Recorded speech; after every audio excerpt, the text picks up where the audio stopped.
നമ്മൾ ധാരാളം പള്ളികൾ കണ്ടിട്ടുണ്ടാവും. എന്നാൽ ഭൂമിക്കടിയിൽ അണ്ടർഗ്രൗണ്ടിൽ നിർമ്മിക്കപ്പെട്ട വളരെ മനോഹരമായൊരു പള്ളിയുണ്ട്. അൾജീരിയയിലെ അൽ ബയാൽ എന്ന സ്ഥലത്താണ് ഈ പള്ളി നിർമ്മിക്കപ്പെട്ടിട്ടുള്ളത്. ഏകദൈവ വിശ്വാസികളുടെ പള്ളി എന്ന അർത്ഥത്തിലുള്ള മസ്ജിദുൽ മുവഹിദീൻ എന്നാണ് ഈ പള്ളിക്ക് പേര് നൽകപ്പെട്ടിട്ടുള്ളത്. 1930 ഷെയ്ഖ് മുഹമ്മദ് ബിൻ ബാഹൂസ് എന്ന വ്യക്തിയാണ് ഈ പള്ളി നിർമ്മിക്കുന്നത്. ഈ രീതിയിൽ ഭൂമിക്കടിയിലായി ഇങ്ങനെയൊരു രഹസ്യ മസ്ജിദ് പണിയാൻ പ്രത്യേകം ഒരു കാരണമുണ്ടായിരുന്നു. ഫ്രഞ്ച് കൊളോണിയലിസത്തിന്റെ കാലത്ത് ഇസ്ലാമിക കെട്ടിടങ്ങൾ ധാരാളമായി തകർക്കപ്പെട്ടുകൊണ്ടിരുന്നു.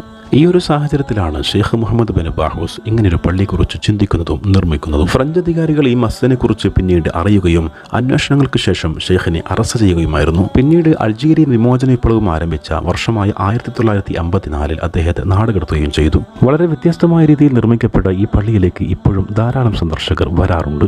ഏറെ പവിത്രമായ പരിശുദ്ധ റമദാൻ മാസത്തിലാണ് ഈ പള്ളിയിൽ കൂടുതൽ സമയം ഞങ്ങൾ ചെലവഴിക്കാറുള്ളതെന്നാണ് പരിസരവാസികൾ പറയുന്നത്.